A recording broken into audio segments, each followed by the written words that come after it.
Folks, the freedom most people do not realize they have lost is the absolute and qualified freedom of non-participation. It is the right to simply say, "No, thank you, I will not contribute to this system, and I will not be judged for it." Here is the thing. We have allowed ourselves to build a structure where opting out of the primary economic and social loop feels not only personally deficient but morally suspect. For instance, when we talk about taxes, the premise is that everyone must participate in the tax base to fund everything, creating a subtle, constant coercive pressure that turns voluntary contribution into a mandate. Come on. Market, at its purest, operates on voluntary exchange. I give you my labor, you give me my goods, and that exchange is based on my freedom to walk away if the deal is bad. Now, every life choice, from getting a healthcare plan to contributing to a retirement fund, is treated like a mandatory performance, which is a profound violation of individual autonomy. This pressure chips away at the very foundation of property rights, because it suggests that simply existing and needing to live requires mandatory adherence to an increasingly complex and expensive web of bureaucrat participation. Consequence is that individuals are forced to constantly perform compliance, and this systemic expectation of participation is the greatest stealth tax on the soul. Look, chat, I am absolutely furious about the state of free speech online, because people are treating these massive corporate platforms like they are the First Amendment, and they are not. Idea that Facebook, X, or Google are simply neutral bulletin boards, where speech flows unimpeded, is nothing more than a corporate fairy tale sold to us by Washington. Here is the thing. When these private entities decide what speech is acceptable, they are not exercising a neutral function. They are acting as the modern public square, and they are doing so with absolute impunity. When they deplatform someone, say a journalist or a political dissident, they are making a decision that effectively silences that person from the modern public discourse, and the mere threat of that ban is now a form of self-censorship, a chilling effect that is far more dangerous than any government mandate. Think about the sheer power of a single algorithm, which, without transparency, can suddenly reduce the visibility of a genuine story or amplify a piece of misinformation, all based on proprietary, secret metrics. This is not the robust, messy, sometimes ugly debate that the founders envisioned. This is curate, commercially viable speech, and that is not liberty. We must remember that the First Amendment protects us from government interference, nothing more and nothing less. It does not create a constitutional guarantee of a platform or an audience. The true defense of free speech on the internet is not demanding the platforms be regulated by the government, but rather demanding that the users and the media treat their moderation policies as what they are, the most powerful speech filter in human history. Look, chat, if I could torch one thing from the face of the earth right now, it would be the regulatory impulse that acts like a parent hovering over his child's every purchase. Here is the thing. The most egregious, soul-crushing type of regulation is the one based on paternalism, where the government decides what outcome is good for you, even if you are perfectly capable of making the choice yourself. For instance, I am speaking about mandatory composition labeling on everyday goods, where the bureaucracy dictates precisely what percentages of ingredients must be visible, often without providing any actual consumer benefit beyond creating more work for the consumer to read. The article, or the concept, suggests that we need rules because people supposedly cannot read labels, which is just absurd. Nobody believes that the average American is incapable of making a basic choice about what enters his own body. I quote, "The goal is to reduce the informational asymmetry between the seller and the consumer." But that is not a goal of freedom, folks. That is a goal of control. Market itself, through the visible signals of quality, reputation, and price, is the most efficient and voluntary mechanism for allocating information. And the moment we replace that with bureaucratic mandates, we are not protecting consumers. We are crippling innovation and undermining voluntary exchange. This entire regulatory impulse is a massive, costly testament to the belief that the state knows better than the individual, and that is the greatest economic sin of all. Chat, if we are to pick one thing, I would say it is the Founding Fathers' profound, almost instinctive respect for the boundaries of government. They understood, and this is the crucial part that we have completely abandoned, that power does not simply grow. It must be restrained by clear and forcible limitations, particularly regarding the sanctity of private property. He did not build a system of government designed to achieve goals, but rather a system designed to prevent theft and arbitrary force, which is a fundamentally different concept. We have swapped out that focus on negative rights, the right to be left alone, for a belief in positive rights. This idea that the government has a right and a duty to provide something, whether it is healthcare, housing, or even a certain level of economic stability. Now hold on, because that conceptual shift is catastrophic. When the state believes it has the authority to provide goods, it necessarily assumes the authority to tax them, and that tax is the engine of coercion. Framers, remembering the tyranny of the British Crown, enshrined enumerated powers precisely to prevent the federal government from becoming the perpetual bureaucratic leviathan that it has become. This entire regulatory impulse, which I was ranting about earlier, is merely the modern expression of that fatal overreach, treating the free market not as a spontaneous order of voluntary exchange, but as a problem that requires federal management. We have forgotten that the greatest bulwark against tyranny is not a constitutional amendment, but the vigorous protection of the individual's ability to keep what they earn. Look, folks, when you talk about government boondoggles, people always think of the space shuttle or something similarly dramatic, but the real comedy is in the mundane, the things that we are so utterly unnecessary they should be classified as performance art. I want to talk about the construction of the National World's Columbian Exposition in Chicago in 1893, a grand affair that cost millions of dollars and was largely ceremonial. Sheer scale of the spending, the elaborate buildings, the fountains, the whole damn spectacle was predicated on the idea that a single World's Fair could solve all the nation's problems, which is a fundamentally utopian and deeply flawed assumption. Even the infrastructure build-out, while impressive, was essentially a massive, temporary stimulus that drained resources from local, private enterprise. Now, this kind of spending, designed to create a shining moment, always obscures the fact that the real spending, the long-term sustainable investment, was always happening on the ground, in the markets, not in these gleaming and sustainable pavilions. He spent such an astronomical sum not only on the architecture, but also on the decorative elements, including fountains and statues that we are mostly decorative fluff.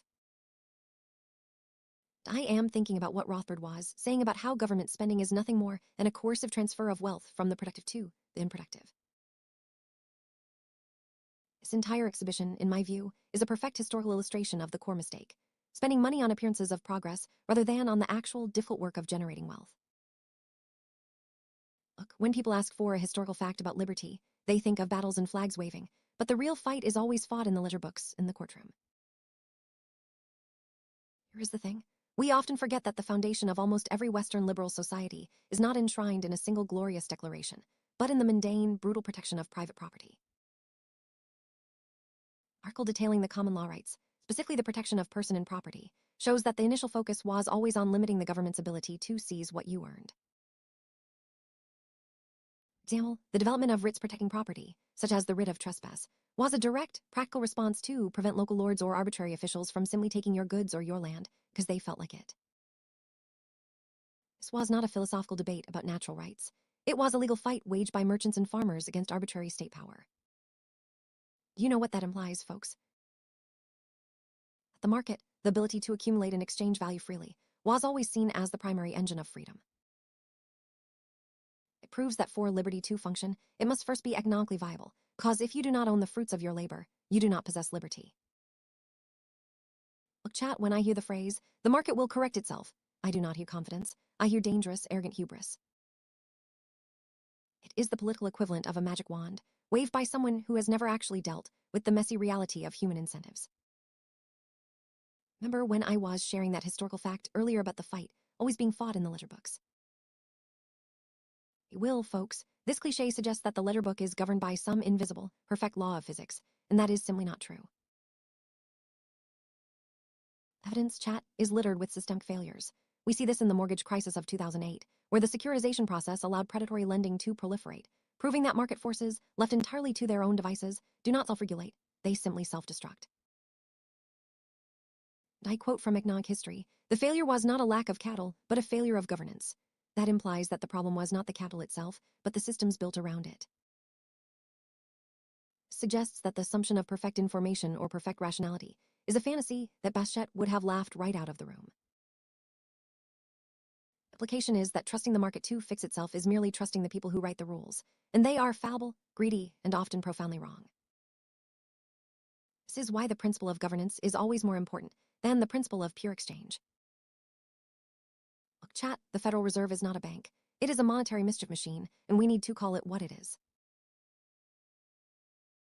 Here is the thing. The Fed is supposed to be a neutral steward of the currency, yet its actions, like the unprecedented quantitative easing programs, are nothing more than an inflationary smokescreen designed to keep the financial class comfortable. We are able to push asset prices to record highs last year by buying up trillions of dollars in bonds, effectively devaluing the dollar for everyone who does not own stocks or property. And they keep the federal funds rate artificially low. They are not.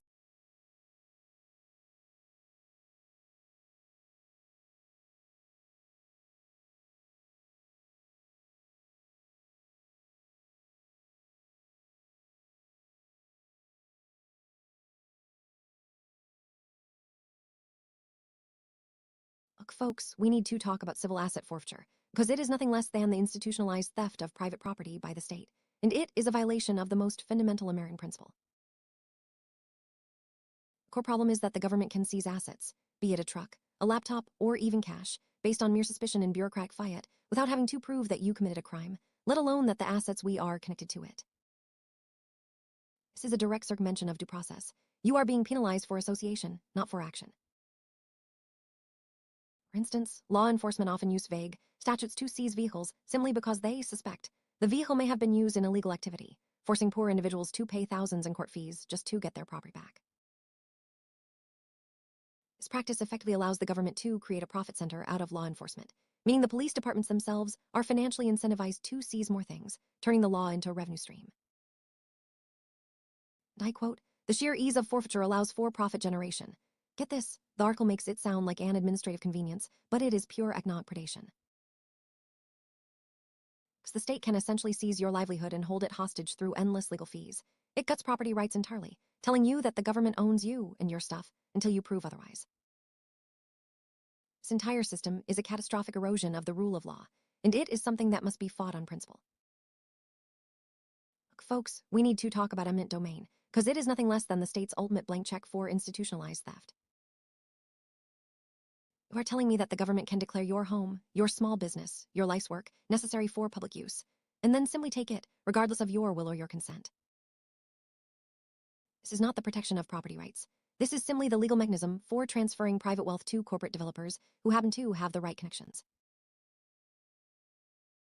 I mean, we are talking about taking out residential blocks, entire communities, under the guise of clearing land for a parking lot or a massive shopping center, which is absolutely not a public use in the classical sense. I quote the law itself. It is a power that allows the state to seize property, and the only resistance is a convoluted, expensive legal battle you cannot afford. This is exactly like civil asset forfeiture we are just discussing. It is the government deciding what you own and whether you are allowed to keep it. Core principle at stake here is the voluntary exchange, the sacred right to own and dispose of your own property without the looming shadow of a state-issued condemnation notice. We are talking about a total violation of property rights, folks, and we must treat it like the fundamental assault on the liberty that the Constitution was designed to protect. Look, folks, we are constantly told that the government is efficient, that these massive bureaucracies are necessary engines of progress, but history is littered with evidence that they are nothing but engines of spending. Earlier, I was ranting about eminent domain, and the principle is the same, is not it? Whether it is taking your land today or funding a monumental waste of resources decades ago, the fundamental violation is the same: the seizure of productive capital for an abstract, centralized goal. Consider the sheer amount of money poured into various Cold War projects, like the extensive, complex systems developed for missile defense that ultimately proved overly complicated and militarily infeasible. The problem was not the intent, which was to defend the U or the world, but the process of allocating resources, which was done through layers of committee review and patronage rather than market signals. And I quote, describing the spending in some historical accounts, "The complexity of the system meant that maintenance costs radically exceeded any perceived strategic benefit." Come on. It is not governance. That is a colossal financial undertaking based on fear and paranoia, not on genuine human need or economic reality. Instead of allowing private enterprise to innovate, where competition forces efficiency, the government builds these enormous, single-purpose machines that nobody can maintain once the initial political fervor cools down. This demonstrates perfectly the core lesson that Hayek warned us about. Centralized planning, no matter how well-intentioned, is incapable of processing the dispersed knowledge of millions of individuals, and the result is nothing but institutionalized waste and the stifling of genuine liberty. Look, chat, you are asking me to pick one thing, and that is almost impossible because every single pillar of the current system is riddled with institutional rot. But if I absolutely had to snap my fingers and fix one thing, It would be the complete and total elimination of the state's right to issue coercive mandates that restrict voluntary exchange or property use. Here is the thing: when the government is allowed to say, you must do this, or you cannot use your property for that, it is not acting as a protector of liberty, it is acting as a master. We have just been discussing how incredibly wasteful the government bureaucracy is, and that waste is only possible because these agencies, from the FEDA to the C, hold immense, mandated power over our private lives and capital. This power, whether it is through a zoning ordinance preventing you from building a garage, or a health directive limiting where you can travel, is an infringement on the fundamental principle of property rights and self-ownership. We are not talking about simply cutting taxes. We are talking about eliminating the legal mechanism that allows the collective judgment of unelected bureaucrats to override the calculated, voluntary judgment of the individual owner or entrepreneur. Come on. Allowing mandates fundamentally misunderstands the nature of human coordination, which, as Hayek taught, emerges from dispersed knowledge, not from a central planning committee. Individual liberty to use one's own property, to spend one's own money without fear of governmental decree, is the single, irreplaceable engine of a free society. Look, folks, we are constantly told that the government is efficient, that these massive bureaucracies are necessary engines of progress. But history is a gold mine of institutional waste, and the sheer scale of the boondoggles is frankly appalling. Consider the original Atchison, Topeka, and Santa Fe Railway, prime example of how state ambition can warp the free market. And we are planning certain segments in the early 20th century. The government involvement in the sheer layers of required oversight ballooned the costs far beyond what the local needs or the market could bear.